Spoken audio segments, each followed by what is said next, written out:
Hoy día empezamos una nueva serie sobre la iglesia y su edificio.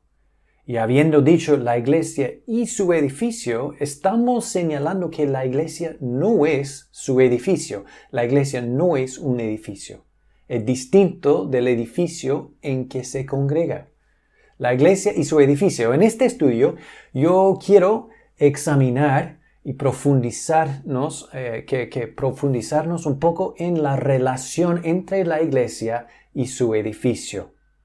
Y yo quiero proponer tres propósitos para guiarnos a pensar mejor en la relación entre la iglesia y su edificio. El primer principio hoy día que queremos destacar es así. El edificio de la iglesia no es el templo del Antiguo Testamento. El edificio de la iglesia no es lo mismo que el templo del Antiguo Testamento. Hace un par de semanas nosotros estudiamos el templo del Antiguo Testamento y hablamos un poco del trasfondo de este templo, de la construcción, de su función y los sacrificios y también la historia del Antiguo Testamento. Y hablamos un poco de un par de conceptos que fueron muy importantes en el templo del Antiguo Testamento. En primer lugar, la presencia de Dios. Y cuando hablamos de la presencia de Dios, hablamos de la presencia de Dios en forma visible, en forma de una nube de gloria que representaba la presencia, la morada de Dios en medio de su pueblo Israel. En segundo lugar, el templo del Antiguo Testamento fue el altar central, donde Dios puso su nombre, el único lugar, el único altar autorizado para ofrecer sacrificios a Dios, y porque es necesario tener sacrificio para tener acceso a Dios, fue el único punto de acceso a Dios, el único lugar donde la nación de Israel pudiera acercarse a Dios. Cuando hablamos de la presencia de Dios, estamos hablando de su morada. Y el templo fue la morada de Dios. El templo fue donde Dios moraba en medio del pueblo de Israel. Eso fue su propósito, morar en medio de su pueblo. Y Él moraba en medio de Israel en el templo, el lugar donde Él puso su presencia en forma visible. Y así dijo el rey Salomón en la dedicación del primer templo.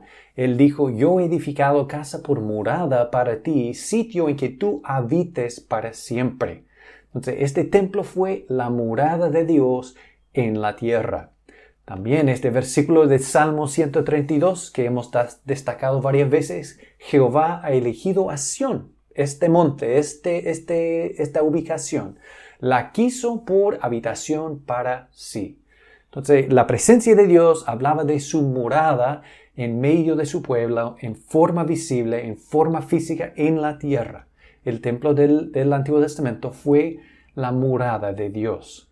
Pero también escuchamos las palabras de Jesucristo, que él dijo a la mujer samaritana, que dijo que ahora no tiene que ver con un monte en Samaria, ni el monte de Jerusalén, pero dijo que el Padre está buscando a adoradores que le adoren en espíritu y verdad. Así que no tiene que ver con una ubicación, pero tiene que ver con el Espíritu Santo y también adoración a Dios a través de la verdad de la persona y la obra de Jesucristo. En segundo lugar, cuando hablamos de acceso o hablamos de esta idea del altar central, el único altar autorizado, el único punto de acceso a Dios, muchas veces repetimos esta frase: el templo proveyó acceso a Dios Santo para el pueblo de Israel. Fue un punto de acceso, no fue otro punto para acercarse a Dios en la nación de Israel, solamente en el altar central donde Dios puso su nombre. Pero ahora, hoy en día, nosotros tenemos pleno acceso a Dios a través de la persona y la obra de Jesucristo, porque en Él tenemos un sacrificio infinito, perfecto y permanente. Así que podemos acercarnos a Dios en Jesús en cualquier momento, en cualquier lugar, con toda confianza. Ahora, habiendo resumido un poco de este estudio del templo del Antiguo Testamento, vamos a viajar más o menos 13,000 kilómetros y 3,000 años al otro lado de la tierra, a la calle Loa, a la ciudad de Antofagasta, el país de Chile. Y vamos a hablar del edificio de la iglesia, el edificio de la iglesia. Y vamos a comparar el edificio de nuestra iglesia con el templo del Antiguo Testamento. En primer lugar, nuestro edificio no cuenta con la nube de gloria. Podemos recordar que en el templo del Antiguo Testamento había una nube de gloria que llenó el templo, que simbolizaba la presencia de Dios en una forma visible que moraba en el lugar santísimo. Bueno, yo no he pasado mucho tiempo en el edificio en la calle Loa, pero no he visto ninguna nube de gloria. No hay una presencia especial de Dios en este edificio. No hay una nube de gloria, no hay la presencia de Dios en esta forma en nuestro edificio. Tampoco podemos decir que el edificio de nuestra iglesia es donde Dios puso su nombre. Dios puso su nombre en Jerusalén, en el monte Moría, en el monte Sión, en este lugar. Eso fue el lugar donde Dios puso su nombre. Eso fue el altar central. El edificio de nuestra iglesia no es donde Dios puso su nombre. Y en tercer lugar, nuestro edificio no tiene un altar. No hay un lugar para ofrecer sacrificios. No hay un lugar donde estamos quemando animales para tener acceso a Dios. De hecho, no necesitamos de estos sacrificios porque tenemos en el sacrificio de Jesucristo mismo tenemos un sacrificio perfecto y permanente. No necesitamos de más sacrificios de animales. Pero no hay un altar en nuestro edificio. Y hablamos del templo del Antiguo Testamento. Cuando uno se entraba en el atrio del templo, la primera cosa que se enfrentaba fue el altar. ¿Por qué? Porque el altar, el sacrificio, fue el único acceso a Dios a través de un sacrificio. Pero nuestro edificio no tiene un altar, no tiene la nube de gloria y no es donde Dios puso su nombre.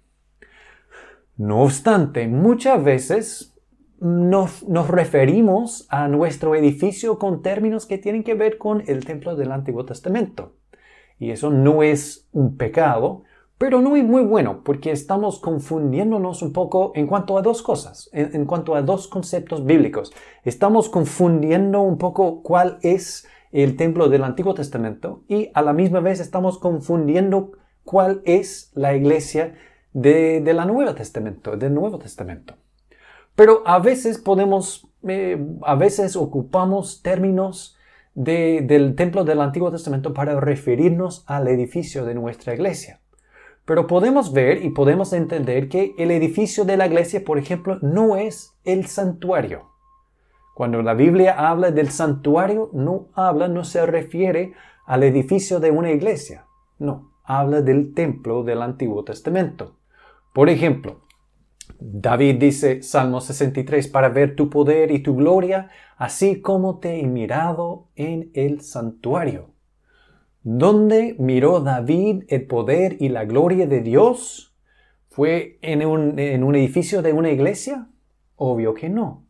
Fue en el templo, o en el caso de la época de David, fue en el tabernáculo. Eso fue donde Dios habitaba, donde su poder, su gloria, eso fue el santuario.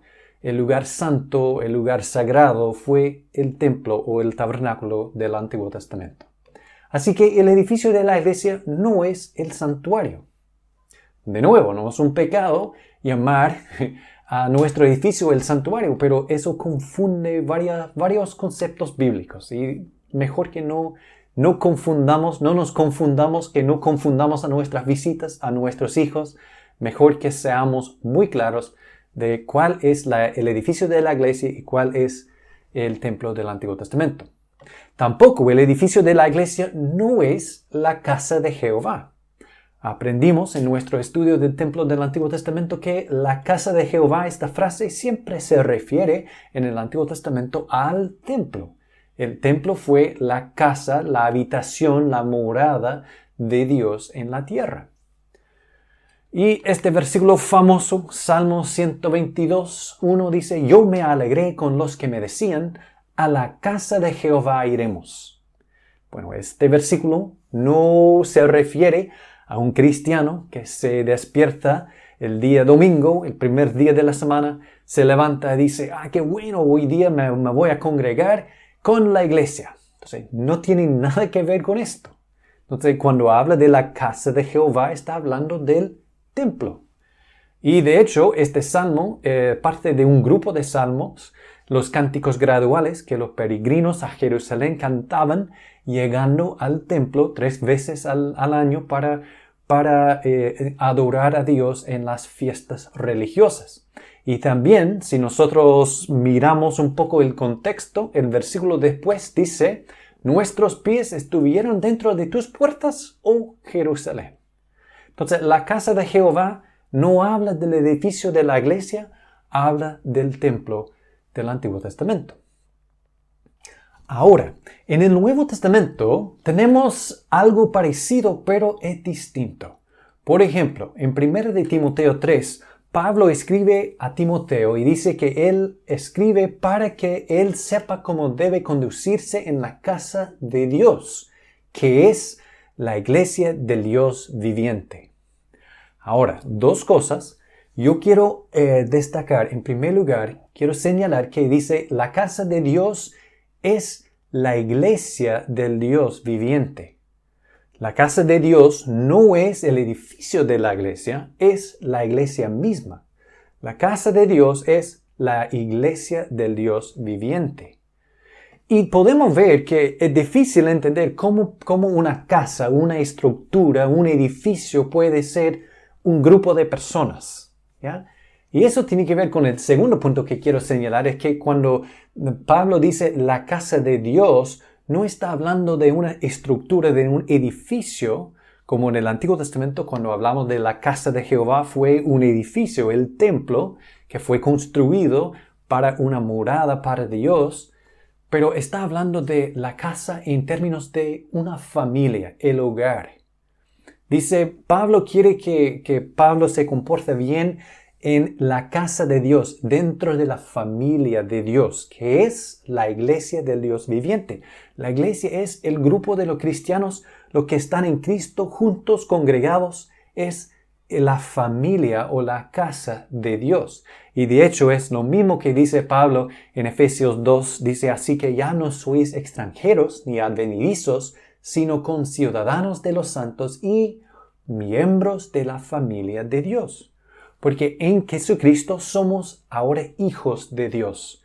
Y como hijos de Dios somos hermanos los unos de los otros. Entonces somos la familia, la casa de Dios en este sentido. No tiene que ver con un edificio. El templo del Antiguo Testamento, la casa de Jehová, fue un edificio. Ahora nosotros mismos, las personas, los creyentes son la casa de Dios, o sea, la familia de Dios. Tal vez yo pueda ilustrarse con una foto. Ya. Aquí tenemos una foto, pero lo que vemos en esta foto no es la casa de Dios. De hecho, es la casa de nuestros hermanos, pero no es la casa de Dios. Pero mira en esta segunda foto, somos la casa de Dios.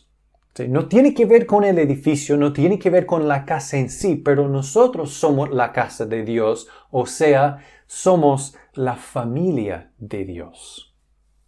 Somos la familia de Dios. Entonces, este edificio no es la casa de Dios. Nosotros somos la casa o la familia de Dios. Así que podemos decir que el edificio de la iglesia no es la casa de Jehová. Y por eso no debemos llamar al edificio de la iglesia la casa de Jehová, porque estamos confundiendo varios conceptos. Podemos decir que nosotros somos la casa de Jehová, pero estamos diciendo que nosotros somos la familia de Dios. Entonces, en tercer lugar, podemos decir que el edificio de la iglesia no es el templo. Y yo sé que es una tradición evangélica llamar al edificio de la iglesia un templo.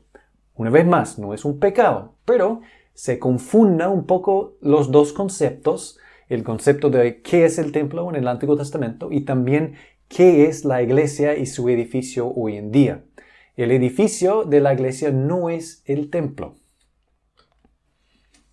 Tenemos este versículo. Yo he visto este versículo en varios edificios de iglesias. Habacuc 2:20 dice: mas Jehová está en su santo templo, cae delante de él toda la tierra. Pero ¿qué está diciendo Habacuc? ¿Dónde se puede encontrar con Jehová? Bueno, en su lugar, en su presencia, en la tierra que fue en su santo templo, en Jerusalén. Eso fue la morada de Dios en la tierra. Pero en el Nuevo Testamento tenemos un cambio muy parecido a lo que hemos visto con la casa de Dios. En vez de la casa de Jehová, que fue el templo, que fue un edificio, ahora nosotros, los creyentes en Cristo, somos la casa o la familia de Dios. En el Antiguo Testamento tenemos el templo de Dios en Jerusalén, pero ahora, dice Pablo, 1 Corintios 3, hablando a esta iglesia que tenía varios problemas, y también tal vez puedan recordar el año pasado cuando estudiamos 1 Corintios 3, estaba hablando de la unidad y el problema con los que estaban trabajando o obrando en medio de la iglesia. Y Pablo comparaba la iglesia en Corinto con un campo, un edificio y un templo. Y dijo 1 Corintios 3:16, ¿no sabéis que sois templo de Dios y que el Espíritu de Dios mora en vosotros? Es decir, que la iglesia es un templo. No se congrega en un templo, pero es un templo. Y mira, no dice, ¿no sabéis que sois templos de Dios? Como si todos nosotros fuésemos templitos. Y de hecho, en 1 Corintios 6, hablando de nuestros cuerpos, dice que nuestros cuerpos son templos de Dios, porque el Espíritu Santo mora en cada uno de nosotros. Pero aquí dice, ustedes son el templo de Dios. ¿Por qué? Porque el Espíritu de Dios mora en medio de ustedes. Porque Dios está con nosotros. Está con la iglesia congregada. Por eso podemos decir que la iglesia, no el edificio, pero la iglesia es el templo de Dios, la morada de Dios. Dios está con nosotros. Entonces, no tiene que ver con el edificio, tiene solamente que ver con la iglesia congregada. Entonces, una vez más, para ilustrar con unas fotos. Entonces, aquí tenemos una foto. Lo que vemos no es el templo. De hecho, es un sede que se puede arrendar en el centro de nuestra ciudad para cumpleaños, para fiestas, para bodas. No es el templo. Es una sala. Es un lugar. Pero en este lugar podemos ver, somos el templo de Dios. Así que no tiene que ver con la ubicación, no tiene que ver con el edificio, no tiene que ver con la sala, tiene que ver con la gente, los creyentes en Jesucristo, congregados en el nombre de Jesucristo. Ellos son el templo de Dios, porque Dios está con ellos, está con nosotros cuando estemos congregados. Y así dijo Jesucristo mismo a sus discípulos, diciendo, porque donde están 2 o 3 congregados en mi nombre, ahí estoy yo en medio de ellos. Entonces tenemos la promesa de Jesucristo mismo que cuando estemos congregados en el nombre de Jesús, Él mismo está en medio de nosotros. Entonces tenemos la presencia de Dios en la persona de Jesucristo con nosotros cuando estemos congregados en su nombre. Así que para ilustrar con unas fotos una vez más, aquí tenemos la calle Loa, aquí tenemos un edificio que nuestra iglesia ha comprado. La presencia de Dios no está aquí. Bueno, no hay una nube de gloria, no es un lugar especial para la presencia de Dios. Pero podemos decir, con la promesa de Jesucristo mismo, que la presencia de Dios sí está aquí. ¿Por qué? Porque aquí tenemos 2 o 3 y más congregados en el nombre de Jesucristo. Entonces, la presencia de Dios no está en este edificio, no está en esta calle en una forma especial. No, la presencia de Dios está con nosotros cuando estemos congregados en el nombre de Jesucristo. La presencia de Dios está aquí. Podemos decir que la presencia de Dios está aquí. ¿Por qué? Porque aquí tenemos una congregación de personas que están reunidas en el nombre de Jesucristo. Y Él promete que Él está con nosotros. La presencia de Dios está aquí. No está en la calle Loa, está con nosotros. La presencia de Dios está aquí. Y la presencia de Dios está aquí. Una vez más, no tiene que ver con la ubicación, no tiene que ver con el edificio, tiene que ver con la iglesia que es los creyentes en Jesucristo congregados en su nombre para adorarle. Eso es la presencia de Dios podemos encontrar en la congregación de los creyentes. Así que, para entender mejor, el edificio de la iglesia no es el santuario. El edificio de la iglesia no es la casa de Dios, de Jehová. El edificio de la iglesia no es un templo. Nosotros somos la familia de Dios. Nosotros somos el templo, la morada de Dios. La presencia de Dios no está en este lugar, está con nosotros. Así que podemos resumir este primer principio que yo quiero proponer para nosotros en este estudio de la iglesia y su edificio. El edificio de la iglesia no es el templo del Antiguo Testamento. No debemos confundir el edificio de la iglesia y el templo del Antiguo Testamento, porque el edificio de la iglesia no es el templo del Antiguo Testamento.